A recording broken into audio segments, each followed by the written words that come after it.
Welcome to episode 155 of Soccer Over Gotham. Start with a quick note to the fans. We did not put out a recap of the KC game because we, like the team, needed a little bit of a break. But I offer you this in return, another Gotham FC interview with legend of the sport and two-time team season hero and two-time NWSL champion, Katie Lampson.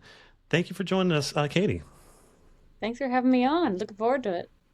Yeah, this show will be out on all platforms. Again, if you want to hear more of our show, you can go find us on YouTube. That's where our exclusive interviews are going to be. We tell the stories of players who generally don't get their stories told, and you're one of those players, obviously, Katie. We just talked to Michelle Betos, who's, I mean, gosh, it was a half-hour interview, but like you could talk to Michelle for hours because she's seen and done so much in the sport. And you're it's very similar to that. Trying to prepare for this was tough because there's just so much I want to ask you and talk to you about. The stories that you could tell are probably endless. Maybe one day you're going to get your own podcast and just Let's hope not. So I'm going to start with some rapid fire questions, and just first thing comes to mind, easy answers: the Jersey Shore or the English coast. English coast. Ooh, all right. Better TV, American TV or British TV? American TV. Ooh, okay. I'm Team British TV. Yeah. Most are. It's a lot wittier. It is a lot wittier, and what I love about it is that like the actors in the British TV are like true, like they look like human They beings look who've like been normal through life people. experience. Yep. Right, normal hmm people. Like in American TV, like even like you go down to the bodega, like the guy's like 6'4", 8 pack, and it's like that's everybody's hot, in Yep. American TV. It's not real life. Yep. All right. So, Yeah. so you go to the Waffle House. What are you ordering? Ugh. It depends how hungry I am, but typically a Okay. waffle. I like to steal my husband's grits. Sometimes I get an egg with it. I used to grow up and got like a bacon, egg, and cheese on a biscuit. Yeah. Basically cannot go wrong. Any breakfast food is fabulous, but always a waffle. Sounds good. We'll touch on Waffle House a little bit later too. So, last book that you read. I'm reading one of the what is it called series? The something with dragons and fae and all this nonsense, but it's like the Akatar series that everyone got Okay. on a couple of years ago, and I'm finally catching up. So, Oh, gosh. I know exactly what you're talking about. Air of Uh, Fire, I think is the one I'm on now. yes, Um, yes, yeah. indeed. And what is one British word or phrase or slang that you still accidentally use from time to time that you picked up? Oh, that's tough. There's a lot. Yeah, there were a bunch. They would always say, "How you going?" or like, "How's it?" Like instead of we would say, "How's it going?" They would say, "How you do it?" Like or "How you doing?" It's like, "How you going?" And I'm like, "Huh?" Like I would just get so thrown off by that. But then I started saying it, and because it's just like common, and I don't know. It's really tough to find just one because I do find like there were several things I was just like, "Oh, that makes a lot of sense." Just the way they word things and weird little phrases. I use the word quid a lot for money Okay. because I know that you Okay. use that there. There was that video like a year ago, where was that like little girl when she was talking about like, the ice cream truck, and it was like two ice creams for 9 quid, and she was complaining about it. It hmm was hilarious. Like, yeah, I use hmm quid a lot. Hopefully, people follow me on that. What Yeah. is the last live music like that you saw, or like a play or something? I want to say I saw a show on Broadway. I think I saw Moulin Rouge. It might have been Ooh, actually I saw it in London, so not ooh, Broadway. okay, Mhm. that's awesome. And I then, loved it. what is one thing that people get wrong about you? Oh gosh, that I'm serious. I'm Hmm. more often than not either sarcastic or just like Yeah, shooting. Yeah, hardly ever I serious. saw. I looked at on Instagram on Duran's profile. She posts that she's injured and she's gonna be away for a while. And then you see underneath, I see your comment. I was like, Katie, oh, it was like, You gotta bring some light to that. That is a dark it post. is. No one wants to be injured. There's Yeah. no good way to say it. I can say I'm sorry. I hate this for you as much as everybody else. But like, and I think even in that moment, like when we got in the locker room, she obviously is crashing out, miserable. There's no. happiness about this whole situation, but like No all I doubt. could try to do was get her to laugh or about something. And Yeah, we got no there, and I doubt. think it lightened the mood for half a second. And Yeah. again, not serious, I'm sorry. Yeah, no doubt. And then this is true. I was mentioning to my colleagues, I was like, "Hey, what do you guys are all doing?" And then I was like, "I'm going to interview Katie Lampson," and one of them like texted back like, "I'm scared of her," and I was like, "What?" It's like, I don't should I be scared? should, I should I don't be scared of you, understand. I Katie? think it's the resting face. I'm sorry. Like I look so mean, but I really do not take myself serious, and I get made fun of more than anybody else, and I'm more than happy to be that person. Indeed. And then last quick question for you. So it would be you wouldn't be here. This could be a long question, but you wouldn't be here without this person or people. Definitely my family. I grew up watching my dad play, grew up playing with my sister. She had too many injuries, so she didn't get to continue playing professionally, but she was always better than me. So always want to make those two proud and happy, and it's just been like a family affair, the entire soccer thing. No. One fan question from Rhodey says, "What is your favorite thing to do with your dog, and your dog's favorite thing to do with you?" Literally anything. Everyone knows I'm obsessed. Like it's unhealthy.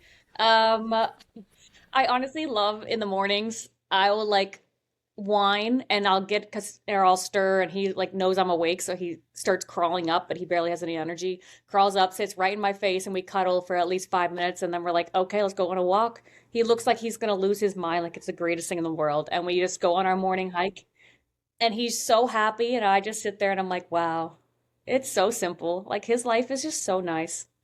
Uh, Isn't it? mhm. Yeah. My cats are ungrateful. They have great lives, Yeah, but they're ungrateful. Dogs are yeah, they grateful. don't know how good they have it.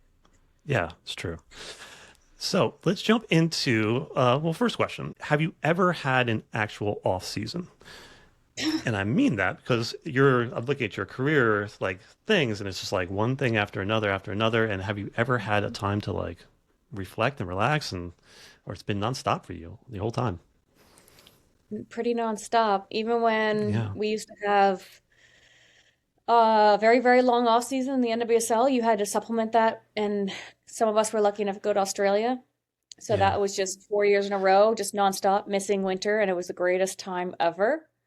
Hmm. Um, and you don't really get burnt out because you're just like you cannot be not happy when you're in Australia in the sun, going to the beach. Like it was incredible.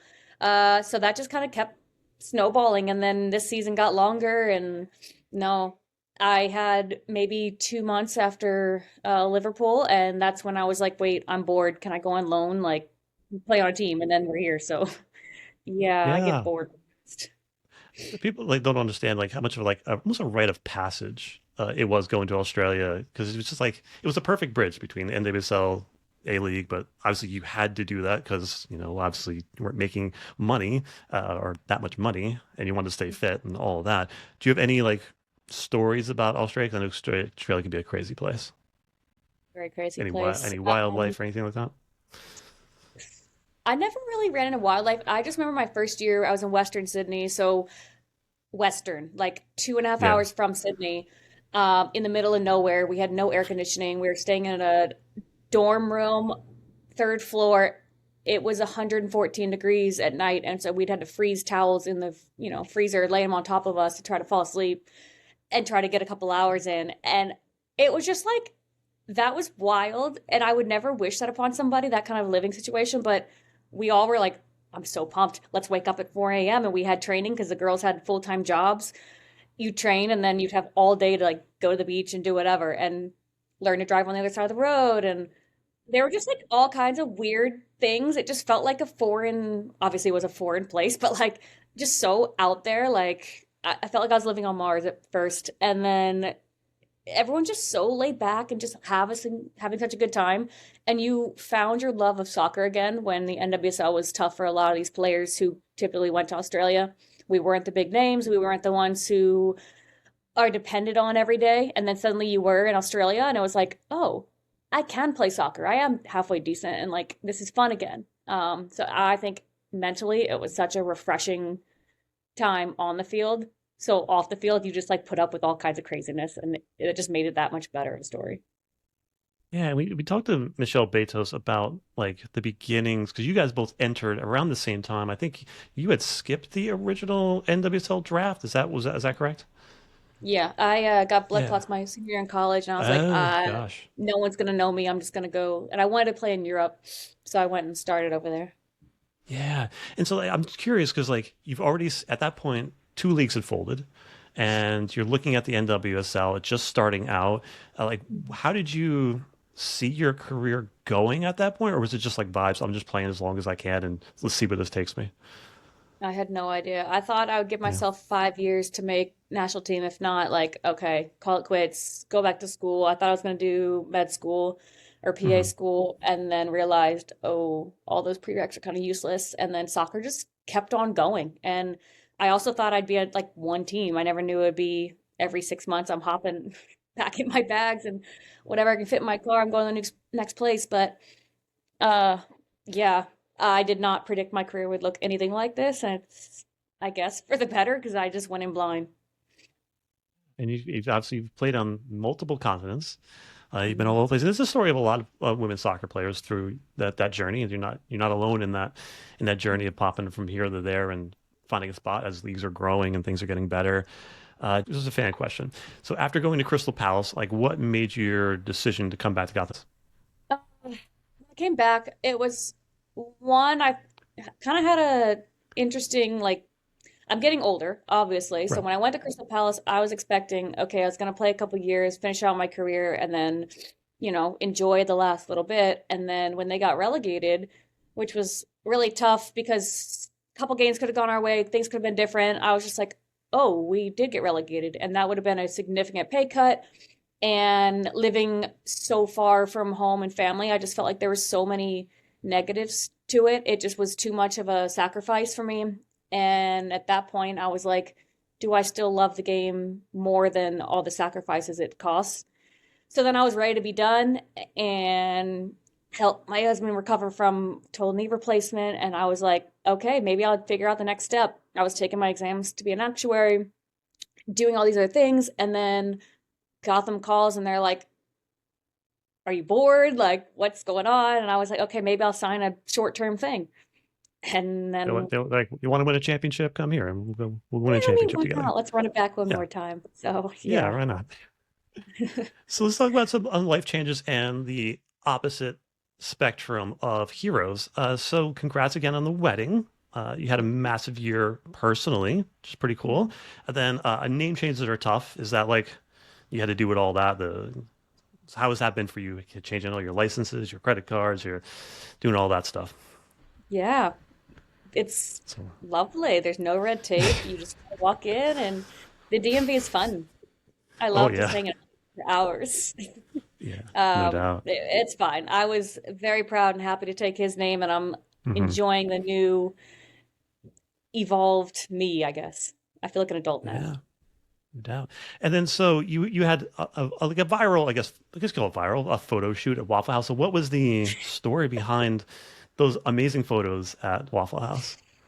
Neither one of us like cameras or people, so we were like, let's just do something small. We were gonna just sign papers here so I could legally change my name before the season started. And then I was down at Wake Forest for an event anyway, and I'm like, wait, we're in the South. Like, we could actually just let's just sign the papers, take a couple pictures, and let's go to Waffle House. His family obsessed. I grew up every weekend. We'd go to my dad's house and we'd go to Waffle House, and that was our thing. And my dad is still obsessed. Like, he knows all the waiters at multiple different states' Waffle Houses. Like, he is a diehard. And The so comment, him and I, like, whenever we go on road trips, we end up going to Waffle House. And I was like, both of our families are there. Let's just bring it back to good old roots. And the Waffle House people had no clue what was going on. We just kind of walked in and they were like, yes, let's do it. This is incredible. And every patron there was like, that's so cool. I wish my wife was that fun. And I was like, yeah, see, you're lucky. It was just very, where? yeah, very trashy, just like Yeah. us. And we were just like, let's just keep it very simple and cheap. Yeah. Did anybody know who you were? Or were they No, just like just two weirdos outside? no, just random people. Like, we didn't Yeah. plan anything. I just hoped it wasn't too busy on Sunday morning. Yeah. And talk about it like an actual hero. You married Matt Lampson, who is a hero to a lot of people. Not only like inside the sport, he's a legend, but like outside the sport. Can you tell us a little bit about like the Lampson Foundation, or is it like Lampstrong Foundation? Can you tell us a little bit about that work and why he's such a hero outside of the sport? Uh, yeah, it's one of the reasons I think I fell in love with him, just how much he cares about giving back because he got cancer and was diagnosed when he was 17, and that's a huge pivotal moment for most people in general. And then he is just fighting for his life because it was such a tough diagnosis, went through chemo, went through radiation. But what a lot of people don't know is like all the repercussions afterwards and coming back. And like he was huge. And I'm not talking like fit, like huge man like he is now, but like he was so out of shape, trying to still play. And he had a lot of, physical setbacks to try to overcome and very little support with that. There was no real guidance on like how to like get cancer survivors to the next step, not just back to normal reality and normal life, but like where you're actually feeling good and positive and happy with your physical appearance and all that, because all the medicines you're taking, you're blowing up. Like it's not an easy experience. So now he focuses a lot on mentorship and has several cancer kids he brings to games, connects with them, like shows his, port scars and things, and reaches kids on a level of like, I've been there, I've done it. You can do it too. And I'm here right there with you. And I want to help you not just survive this, but get back to your best life that you could, pursue afterwards. And of course, it's a terrible disease and it affects so many people. So it's incredible when he reaches these people and connects and brings them to games and has them feel empowered and forget all the miserable stuff going on and get to just enjoy life and through soccer. But it could be just going to the hospital and like talking to them just as a normal person and not only asking them cancer questions, but remember that they're like a normal human. And I think he's got an incredible way of doing that. And it's an amazing foundation. I hope that we can continue to, bring more kids to games. I would love to help spearhead some of that through Gotham and continue that kind of work because it's so powerful. Yeah, we're going to put a link for more information in the description box of the video. So, how does that, I mean, changed kind of you personally about your like thoughts on making sure that you like not just leave the sport, but leave the world a better place? The importance of giving back. I think it's huge because we get so caught up in even just training day to day, and you're just like, did I Mhm. train well enough to earn playing time on the weekend? And did I play well enough on the weekend? Like, we care so much about this game that it's supposed to be just fun. And when you look big picture and you get to do smaller things with through the community or connect with everyday people, and you realize I have a little bit of a platform and I have a little bit of a voice here, you're almost like responsible at that point to help anyone that you can because you do have a little bit more of a opportunity there. And so I think it's very important for players, not just like their responsibility to the community, but like you get empowered and you feel so much better about yourself for caring more about things outside of this tiny little soccer bubble. So I think it's very empowering for both player and the community to connect with. And it's something that's actually unique about, women's soccer, women's sports is that you're like for like men's sports for the most part, it's like already built, right? So you're just kind of like improving upon things. But like for women's sports, women's soccer, you're building something and you're building your own careers, but you're also like opening doors behind you so that other people can come through and you're lifting up each other. It's a really cool thing. Is there's that shared commonality and community around that, which is amazing.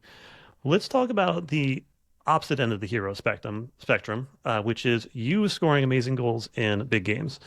So Portland 2023, right before the game, there was an article in the Oregon Live, and it was about Sinead and Mana talking about how much they've been through, how much you had just gone to Portland, I think, didn't have the result you wanted to.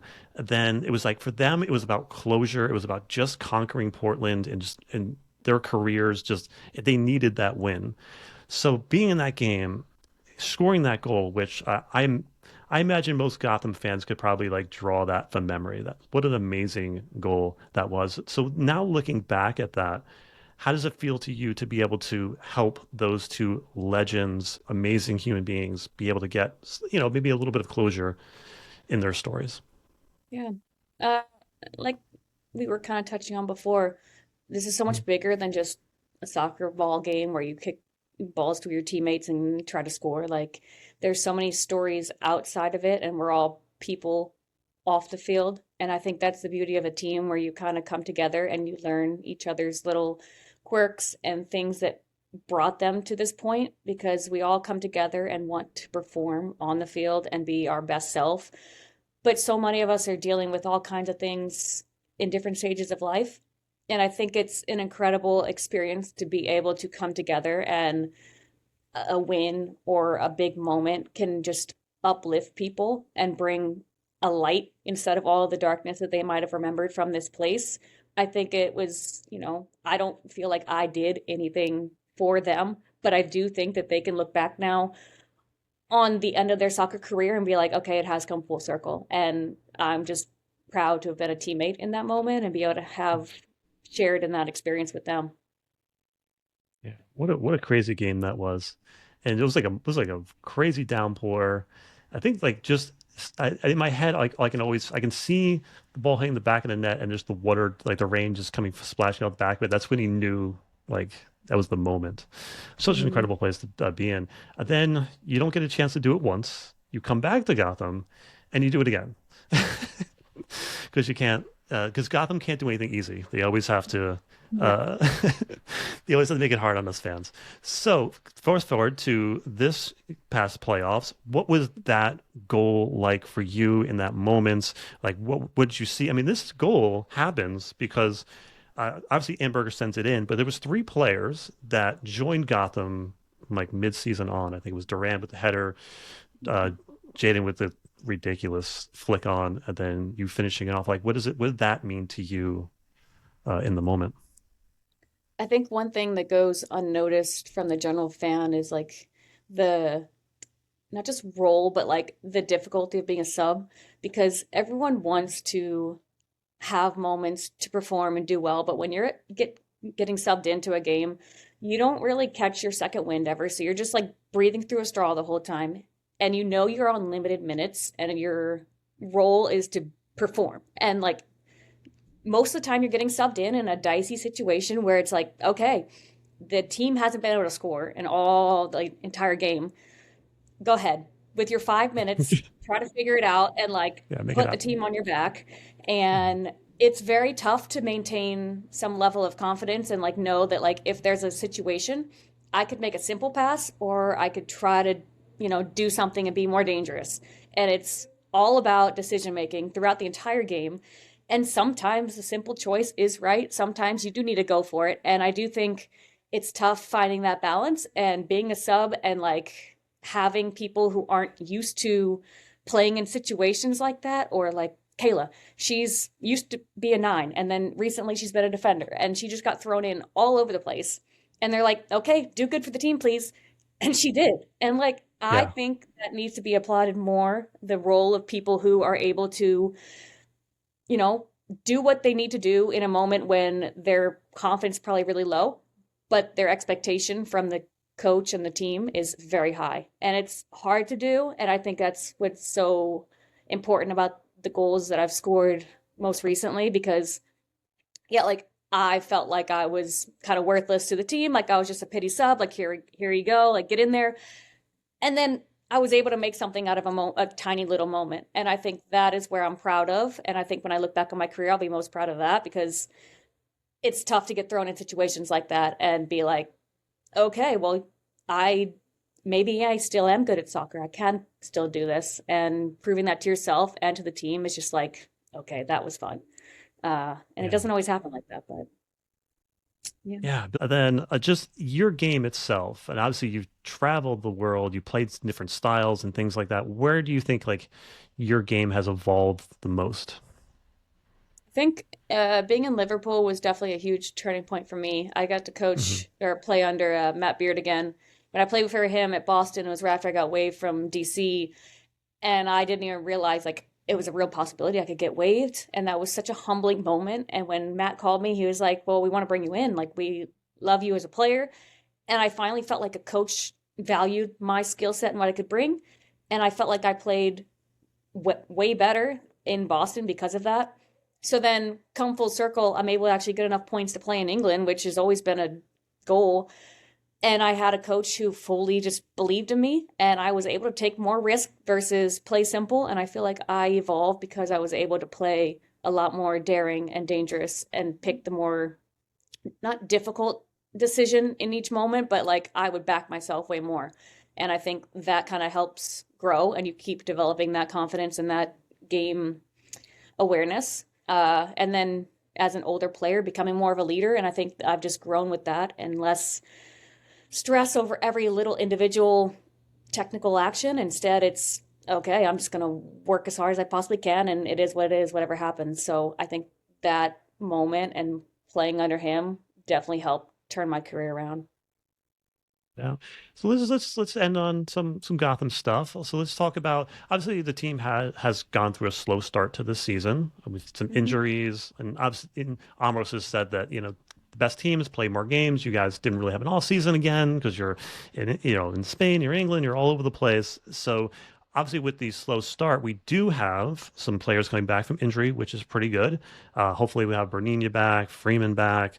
Then obviously losing Durant is a bummer, but have you played at all with Guro Reiten before, or is this going to be new for you? Never played with her, played against her several Oh, times. okay. So, What do you nice think that she reinforcement. will?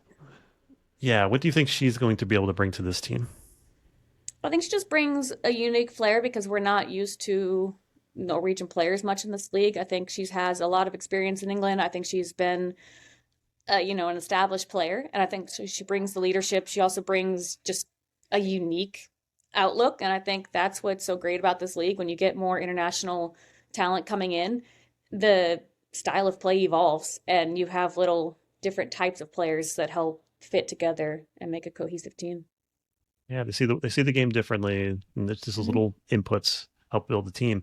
So let's talk about some positives or some optimism. Like, what are you optimistic about for the rest of the season for Gotham, about the team coming together? What can fans expect?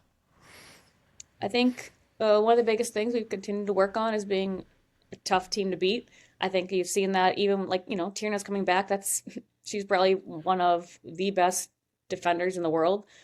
That is a huge asset to have, and to have her like, 90-minute fit is going to be huge for us, just being a rock in the back. And then I think you build around that. You build around being high pressure, high, energy defending, and then being able to keep the ball and have our offensive players produce and do what they're so good at doing. I think we have a lot of firepower, and it's just a matter of getting all those pieces to click because like you said, we have had a unique off season, and it's been tough to get everyone healthy and on the same page and actually have everybody in together training because it's been in and out and a complicated schedule. Katie, we have so much more to talk about, but we're going to end the conversation there on a positive note. So just glad that you were able to meet and talk, and then we will catch up with you, tell another chapter of your story, because there's so much to talk about. But thanks for coming on. I appreciate it. Thanks for chatting. Indeed. And then Gotham is back this Saturday at 1 p.m. Sports Illustrated Stadium. It is Girls in Sports Night. Bay FC coming to town. You ready, Katie? Oh yeah. Finally, game's about coming. I know, Been a while. right? Just Mhm. you don't like any time off, do you? I mean, we've had a lot of training sessions. They'll get boring after a while. That's true. Yeah, indeed. All right, so we will talk to you soon. We will be back in the next episode next week. Awesome.